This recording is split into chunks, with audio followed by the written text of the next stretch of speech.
മുമാസത്തല്ലാത്ത മുജാവറത്ത്. അങ്ങനെ മുജാവറത്ത് കൊണ്ട് മുജാവിറായ വസ്തു കൊണ്ട് മുമാസിജല്ലാത്ത വസ്തു കൊണ്ട് വെള്ളത്തിൽ മാറ്റം വന്നാൽ കുരിഹ, അത് കറാഹത്താക്കപ്പെടും. ആ വെള്ളം കറാഹത്താണ് ഉപയോഗിക്കൽ. അപ്പൊ പാടില്ല എന്നുണ്ടോ? ഇല്ല. തുഹൂറാണ്, ശുദ്ധിയാണ്, എന്നാൽ അത് ഉപയോഗിക്കൽ കറാഹത്താണ്. അപ്പൊ എന്തുകൊണ്ട് കറാഹത്തായി? അവിടെ ചർച്ച ഈ മാറ്റം വരുന്നത് കൊണ്ട് അതിൻ്റെ തുഹൂരിയത്ത് എന്ന വിശേഷണം ഇല്ലാതാകുമോ ഇല്ലേ? കാരണം നമ്മൾ പറഞ്ഞ നിബന്ധന പ്രകാരം അൽ ബാഖി അല ഖിൽഖത്തിഹി എന്നാണ്, സൃഷ്ടിക്കപ്പെട്ട അവസ്ഥയിൽ തന്നെ അവശേഷിക്കുന്നത്.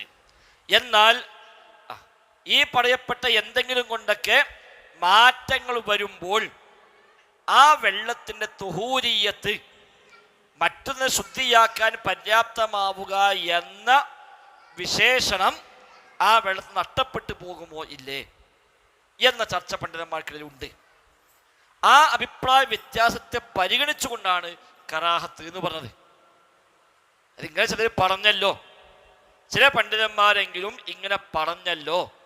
ഇങ്ങനെയൊക്കെ വന്നു കഴിഞ്ഞാൽ ആ വെള്ളം ശുദ്ധമാണ്, ത്വാഹിറാണ്, പക്ഷെ തുഹൂറല്ല. ത്വാഹിറും തുഹൂറുമുണ്ട്. ത്വാഹിർ ശുദ്ധിയുള്ളത്, ത്വാഹിർ ചായ അതേപോലെ ജ്യൂസൊക്കെ എന്താണ്? ത്വാഹിറാണ്. നമ്മളിപ്പോൾ പറഞ്ഞ വെള്ളം ത്വാഹിറല്ല, പിന്നെ തുഹൂറാണ്. ത്വാഹിറിനേക്കാളും മേലെയാണ് തുഹൂർ. തുഹൂറെല്ലാം ത്വാഹിറായിരിക്കും, എന്നാൽ ത്വാഹിറെല്ലാം തുഹൂറായിരിക്കില്ല. അത് നമ്മൾ സ്വയം ശുദ്ധിയുള്ളത്, അത് ത്വാഹിർ. മറ്റൊന്ന് ശുദ്ധിയാക്കാൻ പറ്റുന്നത്, അതാണ് മുത്തഹിർ. സ്വയം ശുദ്ധിയുള്ളത് ത്വാഹിർ, മറ്റൊന്ന് ശുദ്ധിയാക്കാൻ പറ്റുന്നത് മുത്തഹിർ, അതാണ് തുഹൂർ. അപ്പൊ തുഹൂറായ എല്ലാ വെള്ളവും എന്തായിരിക്കും? ത്വാഹിറായിരിക്കും. ത്വാഹിറായ എല്ലാ വെള്ളവും തുഹൂറാവോ? ശരിയാക്കാം? ഇല്ല. ത്വാഹിറെല്ലാം തുഹൂറാവൂല, തുഹൂറെല്ലാം ത്വാഹിറാകും. ഉദാഹരണം, ചായ ഒക്കെ ത്വാഹിറാണ്, എന്നാൽ ചായ തുഹൂറല്ല. പച്ചവെള്ളം ത്വാഹിറുമാണ്, തുഹൂറുമാണ്. അപ്പൊ ഈ പറയപ്പെട്ട കാരണങ്ങളാൽ വെള്ളത്തിന് മാറ്റം വന്നാൽ, ഫൈൻ തഗയ്യറ, വെള്ളത്തിന് മാറ്റം വന്നു, ഒക്കെ ഇതിന് വരും. ബയോഗ്യാസ് ഒക്കെ ചർച്ച വരും, ഗ്യാസ് കൊണ്ട് ചൂടാക്കിയാലൊക്കെ ഈ ചർച്ച വരും. അവിടെ നമ്മൾ നേരത്തെ പറഞ്ഞ മറ്റു ചർച്ചയിലാണ് വരിക. കാരണം ഈ മൃഗങ്ങളുടെ കാഷ്ടം നജസാണോ അല്ലേ, മാംസം ഭക്ഷിക്കൽ അനുവദനീയമായ മൃഗങ്ങളുടെ കാഷ്ടം നജസാണോ അല്ലേ, അത് ചർച്ചയാണ്. അപ്പം അവിടെ വരും, നജാസത്തിൻ്റെ ബാബിൽ അവിടെ വരും. മാംസം കഴിക്കാം അങ്ങനത്തെ മൃഗങ്ങൾ, അതിൻ്റെ കാഷ്ടവും മാംസം കഴിക്കാൻ പറ്റാത്ത ജീവികളുടെ കാഷ്ടവും രണ്ടും ഒരുപോലെയല്ല. മനുഷ്യൻ്റെ കാഷ്ടം വേറെ, പൂച്ചൻ്റെ കാഷ്ടം വേറെ, ആടിൻ്റെ കാഷ്ടം വേറെ. അതിന് മൂന്നിനും ഒരേ ഹുക്കുമല്ല, മൂന്ന് ഹുക്കുമാണ്. അപ്പോൾ അവിടെയാണ് ബയോഗ്യാസ് വരിക. ഒക്കെ വരും, എല്ലാ ആഴ്ചയും വന്നാൽ മതി. ഇത് ഒറ്റ ആഴ്ച കൊണ്ട് എല്ലാം തീർത്തു പോകുന്നത് നടക്കൂല. അപ്പോൾ പറഞ്ഞു വന്നത്, നമ്മളിപ്പോൾ ചർച്ച ചെയ്യുന്ന വെള്ളം ഏതാണ്? തുഹൂറാണ്. തുഹൂറിന് രണ്ട് സ്വഭാവം ഉണ്ടാവുക. തുഹൂറിന് എന്താ? അപ്പൊ തുഹൂർ എന്ന് പറഞ്ഞാൽ ഒന്ന് സ്വയം ശുദ്ധിയുണ്ട്, ത്വാഹിറാണ്. പിന്നെ മറ്റൊന്നിനെ ശുദ്ധിയാക്കുന്നതുമാണ്, അതാണ് മുത്തഹിർ. ത്വാഹിറുമാണ്, മുത്തഹിറുമാണ്. സ്വയം ശുദ്ധിയുണ്ട്, മറ്റൊന്നിനെ ശുദ്ധിയാക്കും. അപ്പൊ തുഹൂറായ വെള്ളമാണ് ഏത്? ലാ യർഫഉൽ ഹദസ വലാ യുസീദു നജസ ത്വാരിഅ ഗൈറുഹു. അതാണ് കിതാബ് പറഞ്ഞത്. ലാ യർഫഉൽ ഹദസ വലാ യുസീദു നജസ ത്വാരിഅ ഗൈറുഹു. ത്വാരിഅ നജസ നീക്കാനോ ഹദസിനെ ഇല്ലാതാക്കാനോ ഈ തുഹൂറല്ലാതെ പറ്റുകയില്ല എന്ന് പറഞ്ഞു.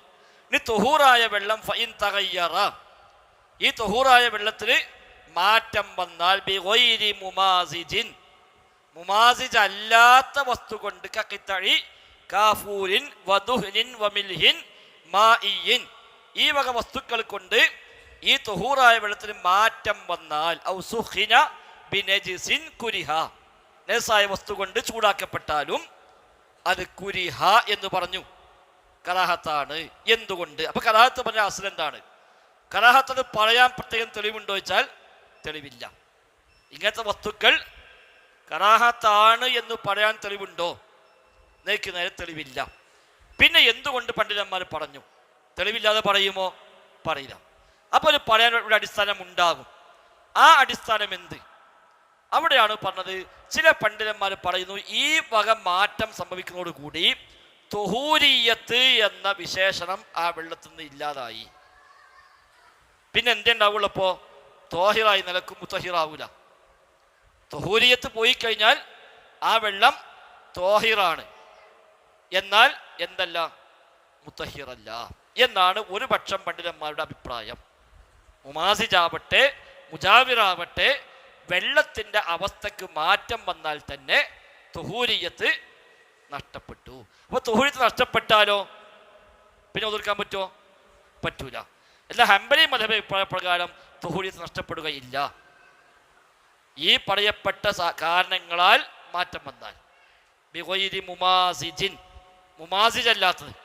മുമാസിജ് ആണെങ്കിലോ ഈ പറഞ്ഞ ബാധകമല്ല, അത് വേറെ വകുപ്പ്. മുമാസിജ് അല്ലാത്തതിനെ കൊണ്ട് വെള്ളത്തിന് മാറ്റം വന്നാൽ തുഹൂരിയത്ത് നഷ്ടപ്പെടുകയില്ല. നഷ്ടപ്പെടില്ലെങ്കിലോ ഒതുക്കാൻ പറ്റും.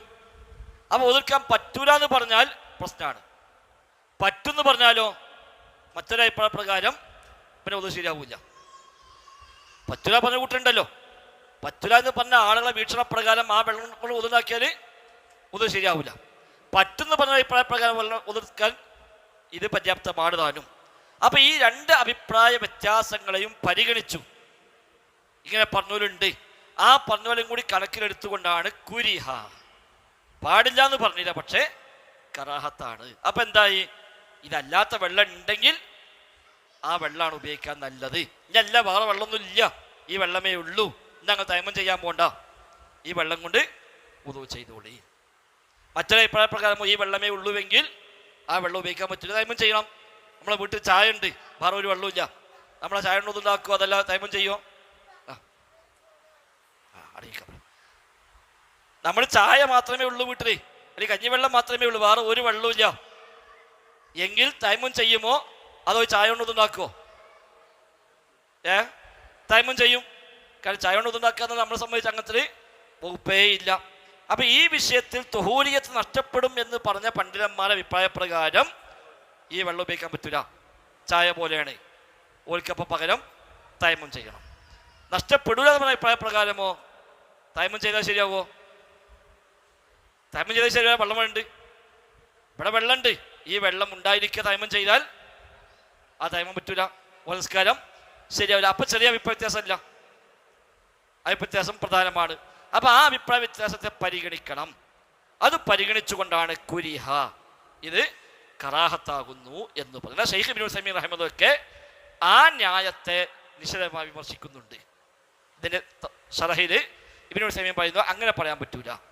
കാരണം ഒരു സംഗതി, ഇത് ദീനാണല്ലോ, ദീനിൽ ഒരു വെള്ളം ഉപയോഗിക്കുന്നത് കറാഹത്താണെന്ന് പറയണമെങ്കിൽ അത് തെളിവ് ആവശ്യമുണ്ട്. ചില പണ്ഡിതന്മാർ അഭിപ്രായ വ്യത്യാസം പറഞ്ഞു എന്നതിൻ്റെ പേരിൽ ഹലാലായ സംഗതി കറാഹത്താക്കാൻ പറ്റൂല, അഭിപ്രായ വ്യത്യാസം പറഞ്ഞില്ല എന്നതിൻ്റെ പേരിൽ തിരിച്ചും പറ്റൂല. അവിടെ അഭിപ്രായ വ്യത്യാസം പറഞ്ഞു എന്നതൊരിക്കലും ഒരു ന്യായമായി പറയാവതല്ല. എന്നാൽ ആ അഭിപ്രായ വ്യത്യാസം പറഞ്ഞവർക്ക് ഒരു തെളിവുണ്ടെങ്കിലൊക്കെ, ആ അഭിപ്രായ വ്യത്യാസം പറഞ്ഞവർ ഒരു തെളിവിന്റെ അടിസ്ഥാനത്തിൽ പറഞ്ഞതാണെങ്കിൽ അവിടെ നമ്മൾ എന്തല്ല, അവര് പറഞ്ഞ വാക്കിനെ അല്ല പരിഗണിക്കുന്നത്, അവര് പറഞ്ഞ കൊണ്ടുവരാ. അപ്പൊ അങ്ങനെ ഒരു അഭിപ്രായ വ്യത്യാസം പറഞ്ഞു എന്നതല്ല കാരണം, നേരെ മറിച്ച് തെളിവുണ്ട് എന്നാണ് കാരണം. ഇപ്പൊ തെളിവില്ല, അതുകൊണ്ട് അവർ പറഞ്ഞ അഭിപ്രായ വ്യത്യാസത്തെ പരിഗണിക്കേണ്ടതില്ല എന്നാണ് ഷെയ്ഖ് ഇബ്നുൽ ഉസൈമീൻ റഹിമഹുള്ളാഹ് ഈ കിതാബിന്റെ വ്യാഖ്യാനത്തിൽ പറഞ്ഞ് കാണുന്നത്. വല്ലാഹു അഅലം. ഏതായിരുന്നാലും നമ്മുടെ മുസന്നിഫ് പറയുന്നു, ഗ്രന്ഥകർത്താവിന്റെ വീക്ഷണപ്രകാരം ഈ പറയപ്പെട്ട മുമാസിജല്ലാത്ത, മുജാവിറായ, മിക്സായി ചേർന്ന് ലയിച്ചു പോകുന്നതല്ലാത്ത വസ്തുക്കൾ വന്നു ചേരുക വഴി വെള്ളത്തിന് മാറ്റം വന്നാൽ ആ വെള്ളം ഉപയോഗിക്കൽ കറാഹത്താണ്. അഥവാ അതല്ലാത്ത വെള്ളം ഉണ്ടെങ്കിൽ അല്ലാത്ത വെള്ളമാണ് ഉപയോഗിക്കാൻ നല്ലത്, ഇല്ലെങ്കിലോ ഈ വെള്ളം ഉപയോഗിക്കുകയും ചെയ്യും. എന്തിന്? ഹദസ് ഉയർത്താനും നജസ് നീക്കാനും. അപ്പോൾ ജുമുഅക്ക് കുളിക്കാനോ കറാഹത്ത് ഉണ്ടാവില്ല. ജുമുഅക്ക് കുളിക്കാൻ അവിടെ അശുദ്ധി ഉയർത്തതല്ല, നജസ് നീക്കതല്ല. അപ്പൊ ജുമുഅക്ക് കുളിക്കാൻ ആ വെള്ളം പറ്റുമോ? പറ്റും. വദൂ മൈ തുറപ്പിക്കാൻ പറ്റില്ല. അതേപോലെ വദൂ ഉള്ളാക്കി വീണ്ടും വദൂക്കാൻ പറ്റുമോ? പറ്റും. കാരണം എന്തല്ല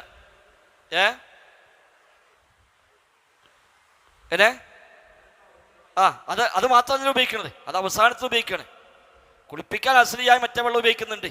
കുളിപ്പിച്ച് കഴിഞ്ഞിട്ട് അവസാനം സുഗന്ധത്തിന് വേണ്ടി മാത്രമാണ് കർപ്പൂരിട്ട വെള്ളം ഉപയോഗിക്കുന്നത്. ആ വെള്ളം കൊണ്ട് മാത്രമല്ല കുളിപ്പിക്കുന്നത്. അപ്പൊ ഇവിടെ അസ്ലിയായ ശുദ്ധീകരണമാണ് ഉദ്ദേശം. അപ്പൊ ഒന്ന് നജസ് നീക്കാൻ, മറ്റേ അശുദ്ധിയെ ഉയർത്താൻ, അത് രണ്ടിനും പറ്റൂല. അപ്പൊ അശുദ്ധി ഉയർത്താനുമല്ല നജസ നീക്കാനുമല്ല. ഒന്നു കുളിക്കാനാണെങ്കിൽ പറ്റും, ജുമുഅ കുളിക്കാനാണെങ്കിൽ പറ്റും, പെരുന്നാൾ കുളിക്കാനാണെങ്കിൽ പറ്റും, വസ്ത്രം തിരുമ്പാൻ പറ്റും, അതേപോലെയുള്ള മറ്റു ഉപയോഗങ്ങൾക്കെല്ലാം പറ്റും. ഒന്നു മുറിഞ്ഞാൽ രണ്ടാമത് ഒതു ചെയ്യാൻ ഈ വെള്ളം പറ്റുമോ ഇല്ലേ? അതാണ് അതോടെ കറാഹത്ത് പറഞ്ഞത്. മറ്റു ചർച്ച ചെയ്യാം. അപ്പൊ ചായ കറാഹത്ത പറയില്ലല്ലോ. ചായ കറാഹത്ത പറയും. കാരണം എന്തല്ല, അവിടെ മുമാസിജാണ്. അവിടെ മുമാസിജ് കൊണ്ടാണ് മാറിയത്, ഇവിടെ മുജാവിറ കൊണ്ടാണ് മാറിയത്. ചായ സംഭവിച്ചത് ചായപ്പൊടിയും പഞ്ചസാരയൊക്കെ ഇടുക വഴി അത് വെള്ളത്തിലേക്ക് ലയിച്ച് വെള്ളത്തിന്റെ അവസ്ഥകൾക്ക് മാറ്റം വന്നു, മുമാസിജ് വന്നു. അത് വെള്ളം എന്ന അതിൻ്റെ സ്വഭാവങ്ങൾ തന്നെ മാറി. ഇവിടെ മുമാസിജ് അല്ല, മുജാവിർ വന്നു, വെള്ളത്തിൽ ചില മാറ്റങ്ങൾ വന്നു. ആ മാറ്റം പരിഗണിക്കണമോ പരിഗണിക്കേണ്ടയോ എന്നതാണ് ഇതിൻ്റെ അടിസ്ഥാനം. പരിഗണിക്കേണ്ടതില്ല. അതെ, കാരണം മുസന്നിഫ് പറഞ്ഞു കറാഹത്താണ്, ശർഹ് ചെയ്ത് ശാരിഹ് പറഞ്ഞു കറാഹത്ത് പറയാൻ പറ്റൂല, അനുവദനീയമാണ്. കാരണം മുസന്നിഫ് പറഞ്ഞ ന്യായം എന്താണ്? മറ്റുള്ളവർ എതിര് പറഞ്ഞല്ലോ എന്നാണ്. അത് ദീനിൽ അടിസ്ഥാനമായി എടുക്കാൻ പറ്റില്ല. അങ്ങനെയാണെങ്കിൽ ഇബ്നു സമീം പറഞ്ഞ അങ്ങനെയാണെങ്കിൽ എതിര് പറയാത്ത മസ്അലകൾ കുറവാണ്. ഫിഖ്ഹിന് ഏത് മസ്അല എടുത്താലും ഒരു എതിരുണ്ടാവും. അപ്പൊ എതിര് പറഞ്ഞതുകൊണ്ട് ഇതിന് പറ്റില്ലാണെങ്കിൽ പിന്നെ ഏതാണ് കറാഹത്ത് അല്ലാതെ വെക്കുക? എല്ലാത്തിനും പറയേണ്ടി വരൂലേ? അപ്പൊ അങ്ങനെ ഒരാൾ എതിര് പറഞ്ഞു വന്നൊരിക്കലും ഒരു അസുലായി സ്വീകരിക്കാവതല്ല. എന്നാൽ എതിര് പറഞ്ഞ ആൾക്ക് അതിന് ഉപോത്ബലകമായ തെളിവുണ്ടെങ്കിൽ പിന്നെ ഹദീസ് അടിസ്ഥാനത്തിൽ എന്നാണ് ഒരു പറഞ്ഞത്. ഇനി ആ ഹദീസ് എന്തെങ്കിലും ചില ദുർബലതയോ മറ്റുണ്ട് വിചാരിക്കുക. ആ ഹദീസ് ദുർബലതുണ്ട്, ആ പണ്ഡിതന്റെ വീക്ഷണത്തിൽ സ്വഹിയാണ്, ഈ പണ്ഡിതന്റെ വീക്ഷണത്തിൽ സ്വഹിയല്ല എന്നൊക്കെയാണെങ്കിൽ അയാൾ പറഞ്ഞു എന്നതല്ലല്ലോ അപ്പോൾ അടിസ്ഥാനം. ഈ ഹദീസ് വന്നതല്ലേ, അപ്പൊ പരിഗണിക്കാം. എന്നാൽ അതൊന്നുമില്ലാതെ ഒരു പണ്ഡിതന് എതിര് പറഞ്ഞു എന്ന ഒറ്റക്കാരണത്താൽ അള്ളാഹ് അനുവദിച്ച ഒന്നിനെ നമ്മളെന്തിനാണ് കറാഹത്ത് എന്ന് പറയാൻ പോണത്? അവിടെ അതൊരു ഇല്ലത്തായി പറയാവതല്ല. അതാണ് കൂടുതൽ ശരി.